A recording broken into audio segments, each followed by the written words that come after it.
Ya kenapa? Memang ada ya yang gitu-gitu Ya emang kan untuk istilahnya kan ada istilahnya apa nih sugesti, ada pasupati, inisiasi lah. Ada kodam di dalamnya loh. Yang mampu istilahnya mempengaruhi si wanita seperti itu. Jadi ada istilahnya kalau Jawanya kan kurin. Kan jin kurin. Kalau kita di Bali ada saudara. Saudara kita itulah yang dipengaruhi oleh si kodam. Sehingga munculkan nama kita apa namanya empati, kemudian belas kasihan dan cinta. Oh, I see. Berarti memang kalau yang seperti itu tuh jatuhnya pengaruh ya? Pengaruh. Bukan yang kayak memang vibe-nya si pis itu ketika kita sentuh terus kita jadi kayak hidup lebih pede. Kalau secara energi mungkin kayak ada sugesti gitu karena apalagi kita sebelumnya kan tahu pis Rejuna itu fungsinya untuk ini. Nah, ketika kita pegang kita merasa jauh lebih pede karena kita tahu itu adalah sesuatu hal yang digunakan untuk itu. Itu bisa jadi. Bisa nambah keyakinan dan juga ada istilahnya faktor yang pengaruh lah, ada kodam lah di dalamnya. Berarti dia kayak bisik-bisikin.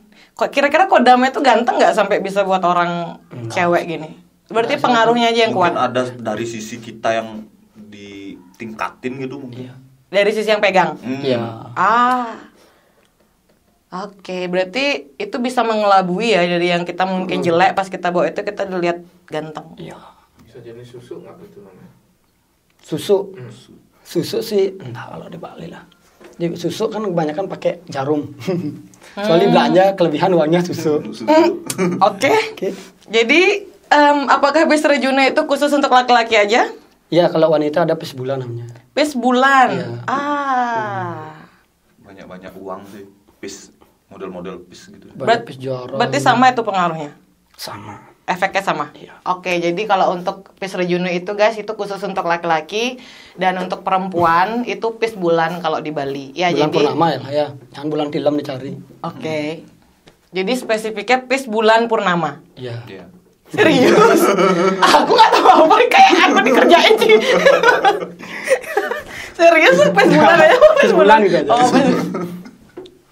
Oke. Lanjut ya. Baru berapa sih tuh? Baru berapa tuh Jero? Tiga. Serius? Tiga. Lanjut. Tentang kehidupan ya, Bli. Wih, tegul. Atas. Gak boleh naik pohon siang bolong. Iya. Fakta, kenapa? karena ada lontar kalau dadu namanya, istilahnya ada peralihan hari yang dikatakan memiliki energi yang paling tinggi lah. Seperti jam 6 pagi peralihan dari malam ke pagi, kemudian jam 12 siang peralihan dari pagi ke siang, dan jam 6 sore. Seperti itulah. Ada istilahnya energi besar yang akan mampu menarik atau membuat kita celaka, makanya kita disuruh di saat peralihan itu kita sembahyang. Kristiani kan jam 6, jam 12, jam 6. Jadi pada saat peralihan energi besar, artinya energi yang terkumpul itu besar, kita disuruh untuk tidak beraktivitas dan mendekatkan diri kepada Tuhan seperti itu. Berarti nggak cuma naik pohon aja? Enggak. Berkendara gimana? Juga. Kalau berkendara, kalau udah di jalan jam 12 kan nggak salah memulainya.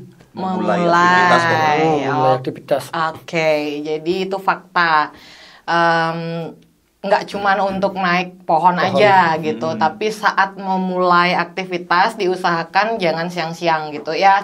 Kalau waktu Bali jam 12 gitu. Makanya kalau kadang-kadang kita misalnya di tempat teman, kayak aku di tempat teman tahu jam 12, ya udah deh lewatin jam 12 dulu baru jalan gitu. Oke. Fakta guys. Lanjut.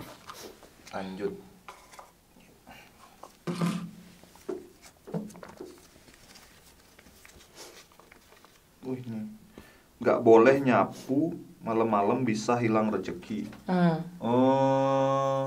Kok saya sendiri sih mitos ya. Kenapa? Cuma nih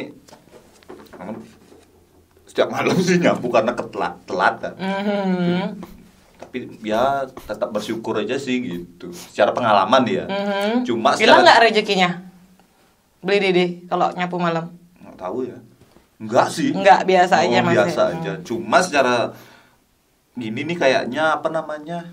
Bahasa kiasan. Kepercayaan Cina ya. Kenapa itu? Cina. Di sastranya aja. Enggak.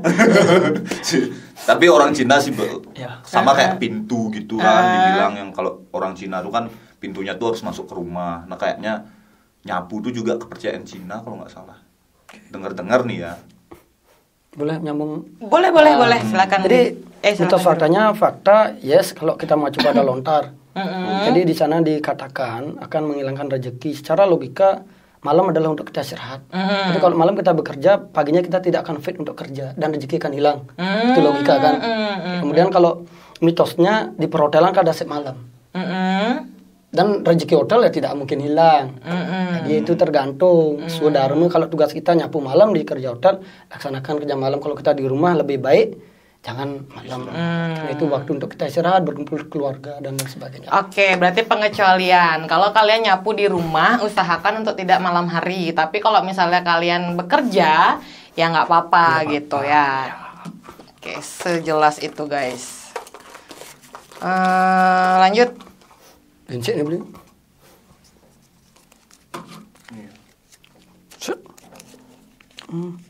Nggak boleh nyap. Sama pertanyaannya. Sama. Oh.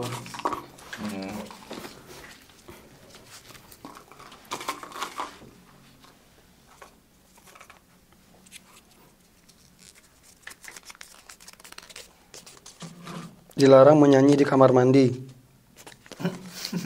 Menyanyi dalam artian nyanyi Bali apa nyanyi yang umum? Semuanya. Karena kan kita pernah dengar pernyataan gitu ya yang kayak jangan nyanyi-nyanyi di kamar mandi nanti itu mengundang gitu, mengundang makhluk halus atau karena kita bernyanyi jadi kayak mengganggu atau gimana jadi kita diganggu atau memanggil lah mereka gitu sih lebih jelasnya itu. Oke, kalau umum kalau kita di Bali yang dilarang nyanyi di saat masak. Gitu. Why? Nanti dikatakan kan sulit jodoh. Kemudian nyapu kalau istilahnya enggak sampai bersih nanti punya suami berewokan dan lain sebagainya, itu kepercayaan kita Bali. Jadi kalau nyanyi dalam konsep kita sama kidong kan tahu ke kidong ke kawin itu ada lontar kalau tatu. Jadi ada istilahnya titah tugas dari Dewa Siwa kepada anaknya Bathara Kala. Kamu anakku apabila ada orang yang bernyanyi di sembarang tempat karena itu kakak itu kan sakral. Itu di kamar mandi di jalan kamu boleh membunuh, mentadah loh. Jadi tadah dalam artian bukan membunuh secara fisik tetapi kan bisa dia sakit, kemudian rezeki bisa hilang dan lain sebagainya gitu. Jadi kalau yang jawab fakta kalau sesuai dengan tradisi kita di Bali. Itu kalau di luar Bali nggak tahu. Tapi kalau nyanyi lagu biasa, apakah benar dia akan memanggil atau mengundang roh makhluk halus? Tergantung makhluk halusnya. Kalau dia vokalis mungkin datang. Nggak ada. Ngerasa diajak nyanyi gitu ya. Tergantung suara lah. Kalau suaranya tuh sumbang mungkin tersinggung makhluk halus, tetangga banyak mengundang. Nyambung gitu. Kalau misalnya bawa motor kan ada tuh yang bilang kalau bersiul itu diikutin malah gitu. Itu mitos tuh. Mitos coba sekarang bersiul. Bersiul. Nggak ada kan? Berarti itu fakta atau mitos? Fakta. Kalau itu tergantung adat. Menurut gitu ya. Menurut adat Bali itu fakta. Tidak boleh bernyanyi di sembarang tempat. Terutama itu nyanyiannya nyanyian kidung atau kakawin gitu. Ya, Oke. Cukup jelas.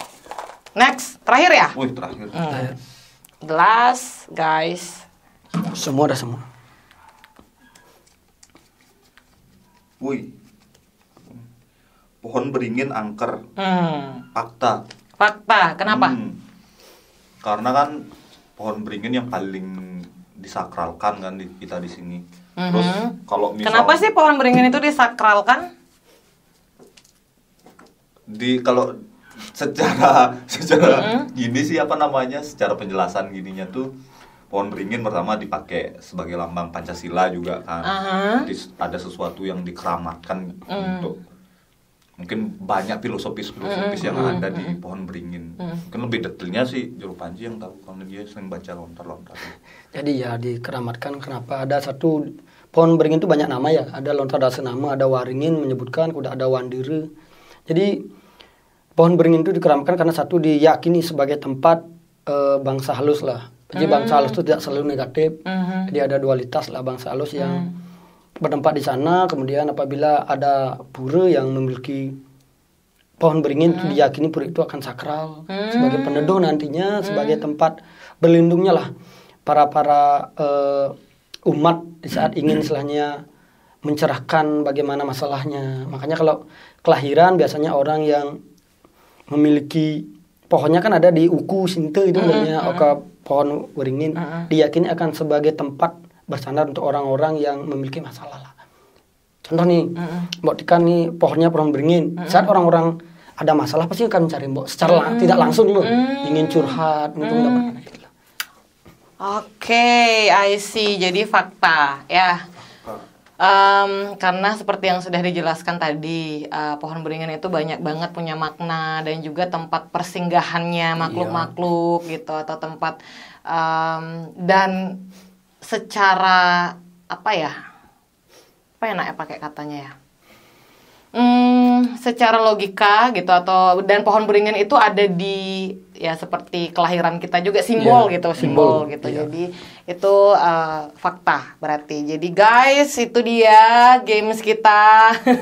Seru banget, dan jujur aja aku pribadi sangat teredukasi gitu, karena mungkin yang dulunya aku anggap mitos malah fakta dijelasin gitu, yang dulunya aku anggap fakta ternyata mitos. Nah gitu. Jadi mungkin buat kalian yang masih menganggap sebuah pernyataan atau omongan-omongan orang tua itu mitos gitu, disaring-saring gitu ya, difilter lagi, nggak semuanya itu mitos, nggak semuanya itu fakta. Jadi tempatkan itu di tempat yang tepat, atau mungkin kita kembangkan lagi mindset kita terhadap sesuatu hal, sebuah pernyataan kayak gitu.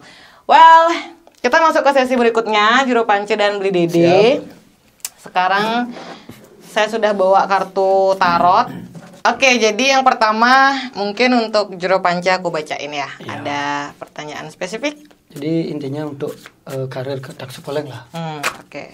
Mewakili Taksipoleng Beli. Iya. Supaya pelangkah ke depan untuk istilahnya membuat masyarakat bangga lah intinya. Siap. Oke. Satu-satu ya.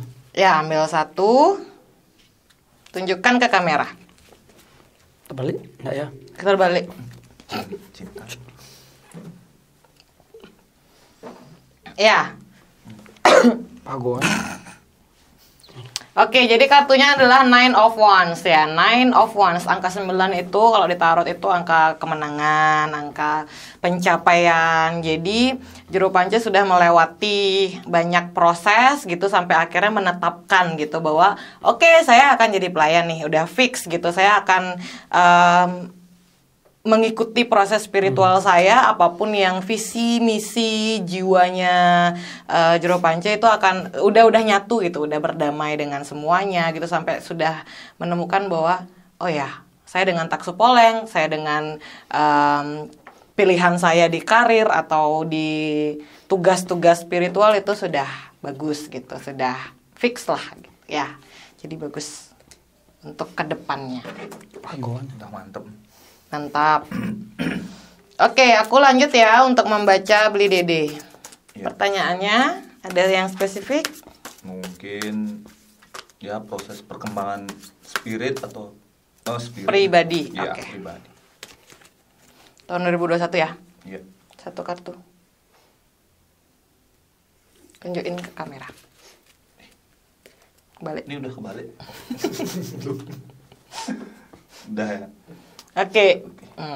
Eight of Wands.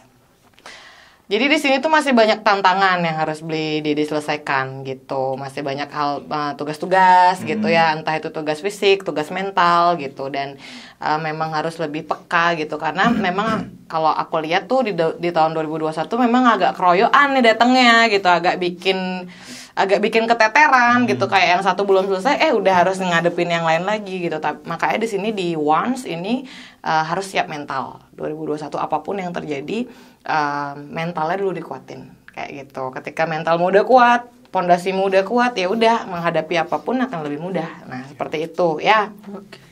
Oke guys, itu dia sesi buka kartunya gitu. Dan kita lanjut ke last sesi untuk Taksu Poleng dari Jero Panca atau Beli Dede. Adakah pesan-pesan untuk sahabat Agumi? Jadi apa untuk fan Agumi yang bisa dipanggilnya sahabat? Sahabat Agumi. Jadi untuk sahabat Agumi, terima kasih juga untuk ke tim Agumi sudah memberikan kami dari Taksu Poleng kesempatan untuk kolaborasi. Sebenarnya di sini kami sekali lagi bukan menggurui. Kami hanya berusaha membagi seperti apa yang sudah tertera di buku-buku yang sudah diberikan oleh leluhur kami seperti itu. Kemudian kami mohon maaf dari Taksu Poleng apabila ada kesalahan dari percandaan tadi seperti itu. Mungkin itu aja sih. Ada semangat nggak untuk mungkin teman-teman yang sedang mencari jati dirinya, sedang menumbuhkan pondasi dari Beli Dede, ada nggak mungkin pesan-pesan untuk sahabat Agumi? Kalau semangat sih, aku sendiri sih masih dalam proses ya. Jadi mungkin sama-sama aja, mungkin sama sahabat Agumi yang mau gini, silahkan sharing-sharing aja gitu. Dari Jero Panca? Jadi untuk masalah semangat, kebetulan juga ada videonya tentang jati diri ya. Intinya proses perubahan itu berasal dari dalam diri. Jadi berusaha istilahnya kirimkan doa di roh kita seperti itu. Kirimkan doa kepada roh kita, ayolah kita bangkit, kita harus berjalan di jalan yang benar. Jadi lewat bangkitnya sang roh maka kita akan menemui yang namanya jati diri sejati. Wow, kalau mungkin kalian penasaran ini, kalian bisa langsung cek videonya di YouTube-nya Taksu Poleng ya namanya, Taksu Poleng. Nanti kita kasih di bawah linknya ya. So, thank you so much Taksu Poleng, terima kasih banyak karena sudah mau collab sama Agumi. Semoga kedepannya kita bisa collab lagi dengan topik-topik yang lebih seru dan jangan berhenti mengedukasi gitu. Kita sama-sama semangat untuk berbagi gitu ya. Dan terima kasih juga buat kalian yang udah mendukung banget, yang selalu rame kalau udah upload video Agumi udah langsung diserbu. Thank you banget. Dan sekali lagi di terakhir aku bilang jangan lupa untuk subscribe, like, komen, dan share di seluruh sosial media kalian. Dan juga jangan lupa follow IG kami di @agumi. Taksu Poleng ada IG? Ada. Taksu Poleng. Kalian bisa juga IG-nya Taksu Poleng dan Facebook page-nya Agumi di Agumi World. Dan terima kasih, see you di next session. Thank you, bye.